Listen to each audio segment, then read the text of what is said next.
Bueno, vamos a arrancar con el filum de los rotíferos. El filum de los rotíferos es eh, un filum bastante extendido, muy frecuente en aguas, es un frecuente integrante del plancton de aguas marinas y aguas continentales. Es, es muy apasionante para los microscopistas que incursionan por primera vez en la disciplina ver, ver a los rotíferos porque se mueven muy ágilmente, son muy activos, tienen colores muy llamativos y movimientos muy gráciles, digamos. Entonces, y ocupan gran parte, hay ocasiones en que son casi el 50% de la población eh, del zooplancton aguas continentales. De ahí también viene la importancia del punto de vista del punto de vista ecológico, porque juegan un rol muy importante en la cadena alimentaria por su fuerte presencia en algunas épocas del año.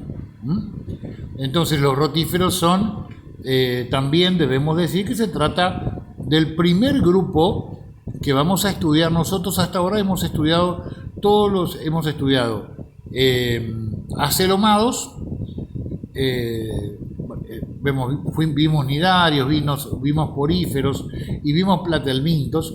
En todos los casos se trataba de acelomados, o sea, animales que no poseían cavidad del cuerpo.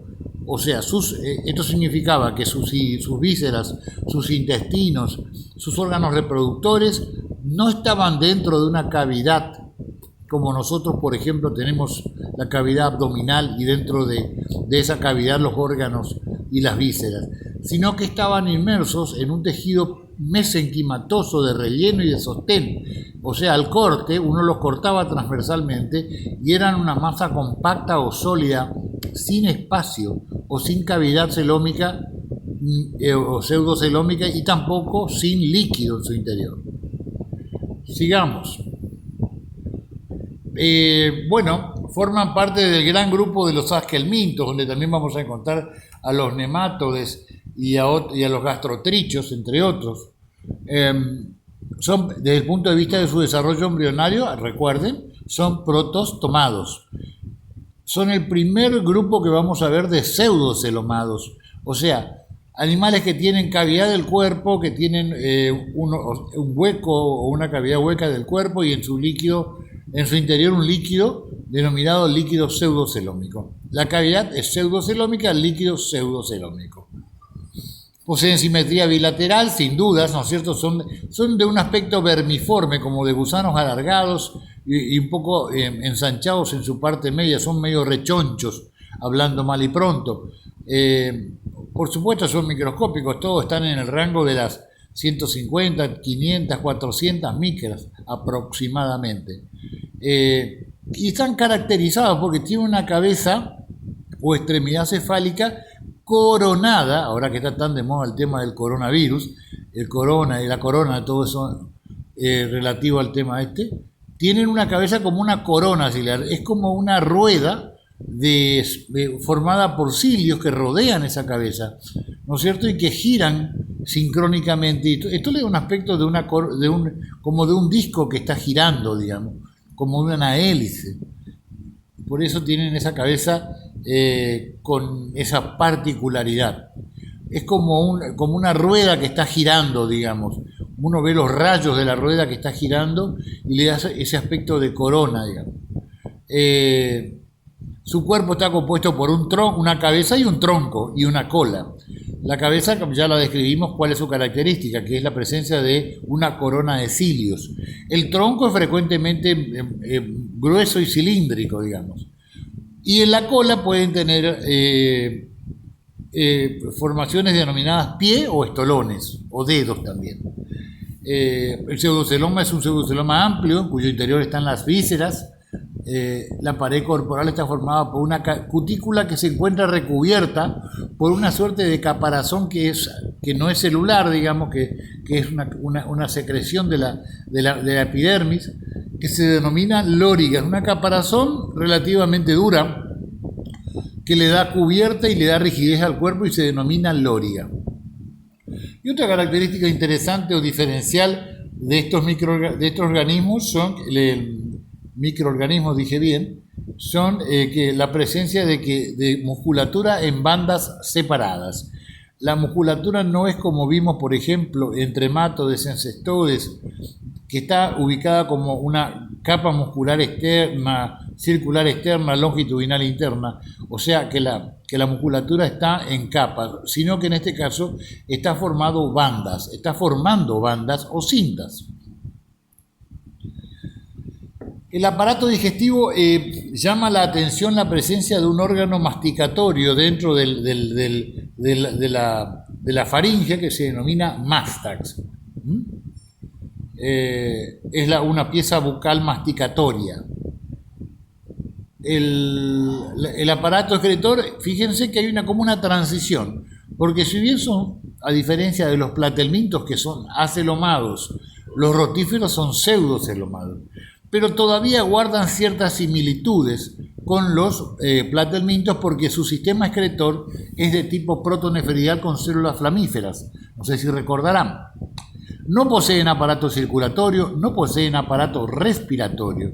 Y el sistema nervioso está desarrollado, hay un grado de cefalización importante y hay ganglios cerebrales anteriores y cordones nerviosos que corren a lo largo del cuerpo. Los órganos de los sentidos son muy simples, quimiorreceptores, son dioicos, o sea, de sexos separados, pero tienen la particularidad de muchas especies de ellos poseen hembras partenogénicas, o sea, hembras que pueden clonarse sin necesidad de la participación de los machos, o sea, sin necesidad de fecundación. Son los óvulos directamente que se subdividen y forman hembras partenogénicas. Vamos a ver después, hay alguna particularidad que destacar en su ciclo reproductivo. Bueno, no poseen estadios larvarios ni juveniles, sus ciclos son muy simples y directamente de desarrollo directo, ¿no es cierto? O con modificaciones leves, mínimas. En su enorme mayoría son de vida libre, son todos acuáticos obviamente, tanto marinos como dulces o de aguas dulces, como también y básicamente, planctónicos.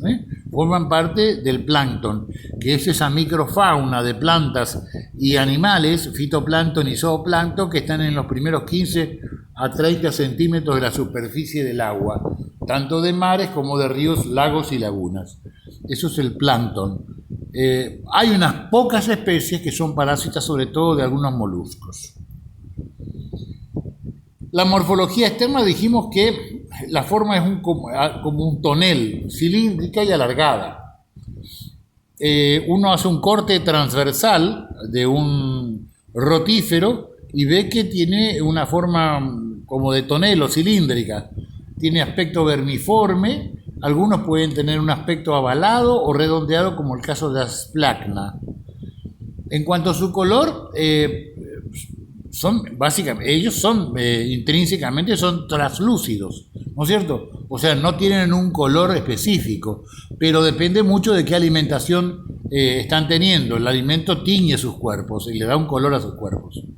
El tamaño, dijimos, de 500 micras, 1 milímetro son los de mayor tamaño, entonces en su enorme mayoría son de tipo microscópico, de tamaño microscópico. Acá vamos a encontrar una tacmosis verdadera. El proceso de tacmosis lo vamos a repetir varias veces en la materia de acá en adelante. Donde más vamos a ver tacmosis es en los artrópodos, ¿no? Pero a lo que hace el término tacmosis hace referencia a la posibilidad de dividir el cuerpo en regiones. Cabeza, tórax y abdomen, por ejemplo, son tacmas. Tacma cabeza, tacma tórax, tacma abdomen. Si decimos, por ejemplo, que en este caso los rotíferos tienen cabeza, tronco y cola, son los 3 tacmas en que está dividido el cuerpo o está organizado el cuerpo de los rotíferos. En este caso hay una tacmosis verdadera, hay regiones morfofuncionales distinguibles.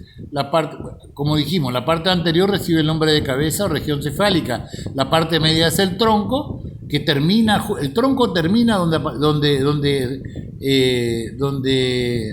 aflora o se ve el ano, y de ahí para adelante la cola.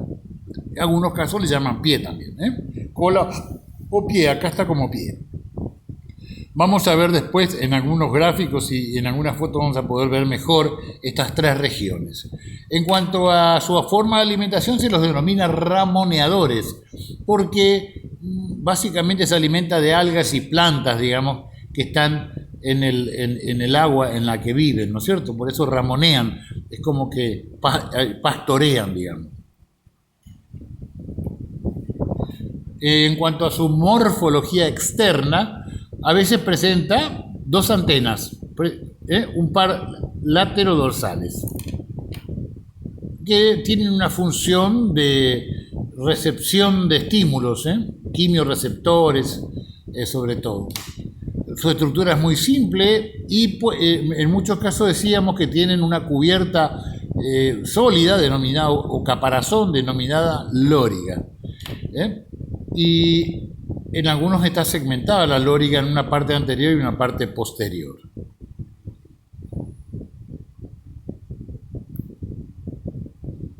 El pie o cola es la parte terminal, desde el ano hasta el final, ahí empieza el pie o cola, según de cuál estemos hablando. Algunos no presentan pie o cola y la característica del pie o cola de muchos rotíferos es que la lóriga, o sea, la coraza, le da un aspecto de telescópico. Significa que un segmento puede meterse dentro de otro. ¿Vieron cuando en los viejos telescopios de mar los marinos desplegaban, era corto el telescopio y lo estiraban y era como que se hacía largo, digamos, porque entraba un segmento dentro del otro, entraba y se hacía más pequeño? Y al desplegarlo tomaba su tamaño o su longitud natural, normal. Eso es telescópico, ese esquema es telescópico. Entonces, un segmento, el que está más cerca del tronco, es más grueso, el otro segmento es más fino y el tercer segmento es mucho más fino aún. De tal forma que se pueden embutir un segmento dentro de otro en forma telescópica.